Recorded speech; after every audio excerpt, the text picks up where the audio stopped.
Welcome to the Guardians of Hope podcast, where we bring together parents, nonprofits, legal, and medical experts dedicated to positively impacting children's lives.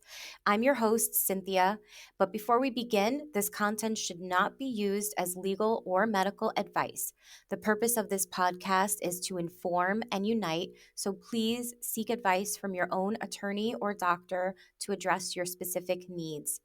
The thoughts and opinions of my guests are not necessarily my own. This is a platform for sharing. Part 2 of my childhood trauma series is focused on couples parenting together. Children who experience trauma and dysfunction in their households often struggle to learn boundaries and behaviors that so many others seem to take for granted. A lot of negative behaviors and conflicts in relationships stem from how we were brought up as kids. One area of therapy, Imago Relationship Therapy, is a form of couples counseling and coaching designed to help relationship partners work out misunderstandings, reduce conflict, and rediscover ways to bond, communicate, and generally find common ground. Imago workshops and private therapy sessions involve learning how early childhood relationship experiences affect how we relate, behave, and respond within committed relationships. Imago relationship therapists see conflict between partners as the result of their circumstances and believe that through examination of the conflict, the couple can not only find a solution, but heal themselves and achieve personal growth. This, in turn, will help couples break toxic cycles as parents. Joining me to discuss this is Dr. Hannah Yang, clinical psychologist and founder of Balanced Awakening, a group psychotherapy practice empowering women. Dr. Yang, thank you so much for joining me. Why don't you tell me a little bit about your practice and your background? Cynthia, thank you so much for having me. It's a pleasure to be here. I'll let you know a little bit about me. So, I'm a licensed clinical psychologist in Illinois and Florida. I started my practice, Balanced Awakening, in Chicago in 2015. So, I was just in solo private practice. And right away, I pivoted to be a niche psychotherapy practice just for women. So that's kind of the origins of Balanced Awakening. Since that time, I was in solo practice for a few years, and then I started growing into a group practice. At the current moment, we have about 28 therapists and 4 people on our admin team supporting the practice operations. And one of the things that has evolved over the last couple of years is couples therapy at Balanced Awakening, and particularly Imago Relationship Therapy, which I kind of learned about in 2021. I hadn't heard anything about it, but that's kind of when it came on my radar. And it's just really it's just really amazing, really amazingly powerful. Couples therapy was not something that I was personally doing before.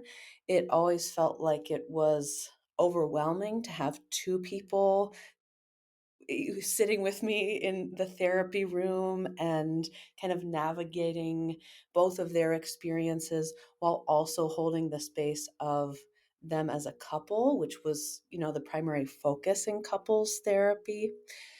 But Imago has given me the structure and framework for really putting the relationship at the focus. And I have just been blown away by what has been possible in this framework of Imago. So, what interests you about Imago relationship therapy? I think what really got me into it was the power to the way that Imago looks at how we attract our adult romantic partners is very much like we attract a partner who is going to sort of be a lot like one or some of our primary caregivers growing up. So we attract people and we're attractive to people who gonna like fail us in similar ways that our parents may have and disappoint us in similar ways.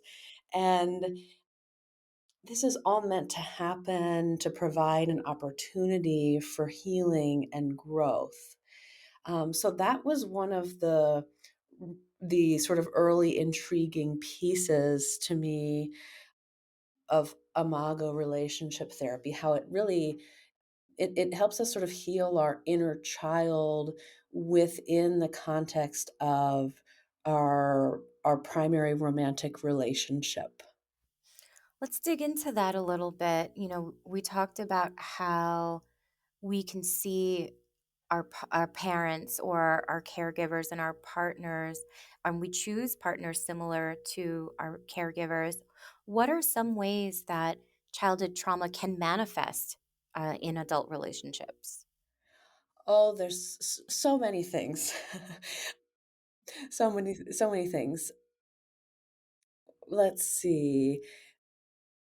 Just the things that like something just as simple as it's our partner's job to take out the garbage and they consistently forget. That could trigger a deeper, if somebody has a pretty strong response to that, which seems like that's a pretty minimal, you know, thing to have a strong emotional response around. But if it happens, which it certainly can, that probably means that there's a deeper layer of need that's being kind of brought out for that person who's upset and who feels, that person may feel like, well, my partner doesn't care about me because they're not doing this thing that would show that they would care about me. And, that could stem from in childhood something like just a basic physical need not being met. Maybe the house was cluttered and dirty, and that was a way that the person was neglected as a child. So any kind of sign of that now in their adult life, in their adult relationship, just kind of brings out those earlier feelings of I'm not being cared for. My space is not being like my physical environment is not being protected. Where it brings out particularly like sharp or intense emotion in an adult romantic relationship, we can almost always say that there's something there from childhood that's been like stored in the body or that's just kind of stored in the person's being that is coming out at that time and is not just it's not fully reflective. The response is not fully reflective of the present situation and the present trigger. Got it.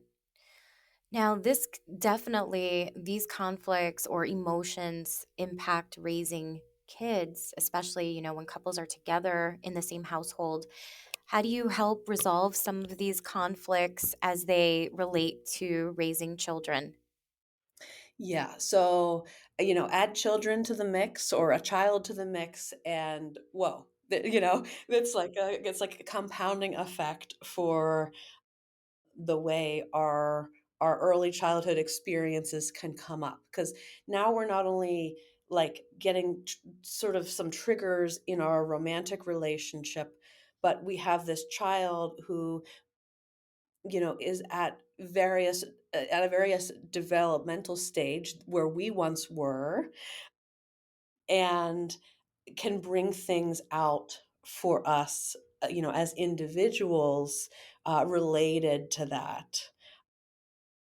And yeah, so the the primary way that Imago Relationship Therapy works, the primary kind of method that we use is called the Imago dialogue. So we have, as therapists doing Imago relationship therapy, we are more in the role of coaches, and we're sort of coaching the couple in how to communicate with each other.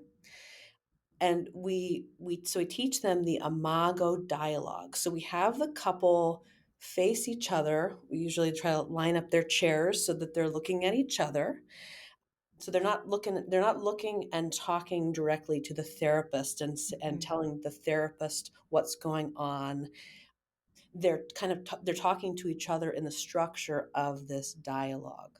So the Imago dialogue has a few main points. One is we teach mirroring, which is basically just repeating back, sometimes word for word, what the person has said. And this slows down the communication and makes sure that the person sending the information feels heard. So there's a sender and a receiver in any dialogue. And so the sender will say, I was really pissed that you didn't take the trash out last night. So, and the partner will say, what I'm hearing you say is you were pretty upset that I didn't take you pretty upset and angry that I didn't take the trash out last night. Did I get that? And the sender will say, yep, you got that. And then the sender will kind of go on if there's more, and the mirroring will continue. And then there's a part for validation. Like, it makes sense that you would be upset. It makes sense that you would feel that way. And then empathy. It makes sense that you would feel that way because, I imagine it's extra frustrated because this isn't the first time that I've done this, and you might feel Mhm. frustration from previous times. Like, did I get that? Is that accurate? Is that how you're feeling? So that's just kind of a very brief summary of how an Imago dialogue can go. Now, oftentimes the therapist is coaching the couple in this dialogue, and ensuring that they're getting kind of each part and just kind of slowing things down. The therapist can also deepen the dialogue and help give prompts so the therapist at some point might say to the person sending this information, when you didn't take the trash out last night, this reminded me of a time in childhood when. And then that will kind of prompt the sender to think, like, did this like bring something up from my childhood? And oftentimes they can kind of find something, and then they just share that with their partner, and then their partner mirrors that back. And this process gives their gives both people in the relationship a deeper understanding of each other, where they're coming from, why certain things are so upsetting. Mhm. And this Imago dialogue would be used for any kind of conflict around raising children, anything at all. Like, I want our child to go to daycare. Well, I want our child to stay home, and whatever. Like, just anything can anything Yes. can be Mhm. explored and deepened and connected to any kind of underlying feelings that people may hold from their childhood experiences that are influencing their current perspective on whatever the conflict or discussion is. That is really good insight on how you help couples resolve conflicts. And I feel like, just to add to that, resolving these conflicts helps set an example for how kids can learn, they can learn from their parents on how to resolve conflicts, whether it be with their peers or at school, with their siblings. Now, Absolutely. yeah. So, in terms of how couples help heal each other or just breaking through, looking back at things that have affected us as children and how that translates into being an adult. Through this therapy, do couples help each other heal any of these unresolved issues? Do they heal their issues on their own and then that eventually repairs the relationship? What do the results look like? Yeah, that is a fantastic question. So, in Imago relationship therapy, there are times when one person in the couple will kind of take on the role of a parent of the other person. The healing can happen within the relationship. So it's kind of like if in an Imago dialogue, it's identified that, well, I never felt cared for as a child. Like, nobody really did anything special for me. My birthdays kind of went unrecognized. There wasn't a lot of celebration and like celebration of me. Like that's something that people experience and can come up. So if that comes up, then their person's partner knows that and can perhaps take initiative to plan a little birthday party for their partner the next time it's their birthday or do something special. And that's an example of a beautiful way that couples can help each other heal. There's also Getting the Love You Want workshops for couples, which are like 15 to 20-hour weekend workshops that you go to with your partner, and you do all kinds of there's a lot of Imago dialogues, some structured dialogues. One of the exercises is a holding exercise where you get kind of into this, like literally like more of a fetal position on the ground, and you're held by your partner in a specific way. And being held in this way can be incredibly nourishing and healing for us, and to heal some of that early childhood stuff that we may not have gotten. So there's a lot of opportunity for partners to kind of step into this role where they're not kind of like sort of chronically this person's like parent and doing all these things to help them heal their inner child, but there are moments when they can kind of step into that and kind of give that as a gift to their partner, and it can have a huge impact. So that's kind of how it works within Imago relationship therapy. Of course, there's all kinds of ways that people can heal on their own, or they may get ideas or insight from an Imago dialogue, and they might go do something that's healing for them and then come back to the relationship and kind of bring that back. That All that kind of magic is happening as well. Thanks, Dr. Yang. Now, this is a critical question. Are there any instances where Imago relationship therapy can't work?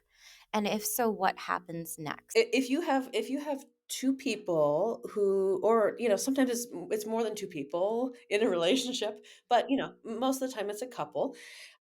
So if you have two people who are committed to being in a relationship, even if it's just, we're committed to seeing if this can work over the next 3 months, as long as you have some kind of commitment there's things that can be done.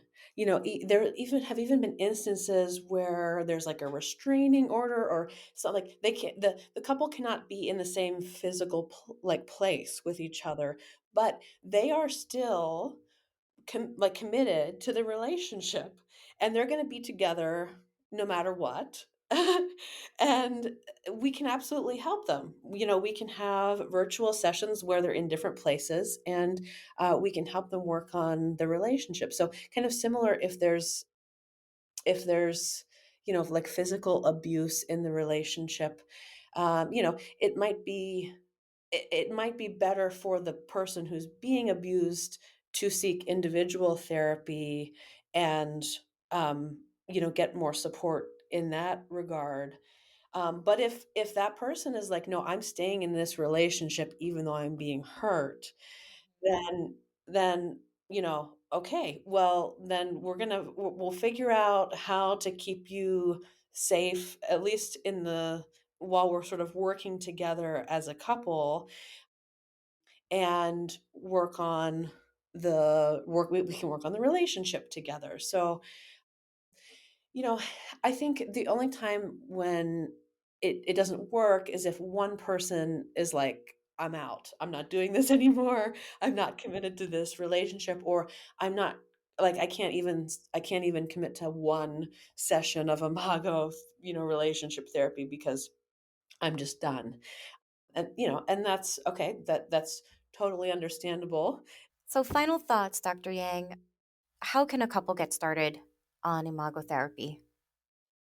Well, I mean, the biggest part is it's kind of hard to like embark on this Imago journey by yourself. So, what I would first say is search online for an Imago relationship therapist, and you could start your journey with individual therapy sessions, with couples therapy sessions with an Imago therapist that you have yourself.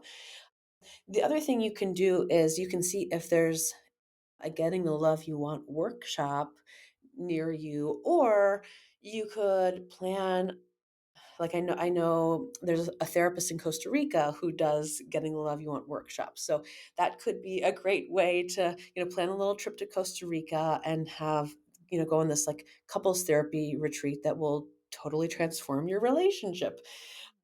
So there's kind of various ways to get into it. You can also get a copy of the book Getting the Love You Want, which is, kind of meant for just the general population to give them an introduction to the sort of the philosophy and the science behind Imago and why we attract the partners that we do, and just kind of give people a little bit more insight and awareness as to what might be going on in their relationship. And it does kind of go over the Imago dialogue and how to do that.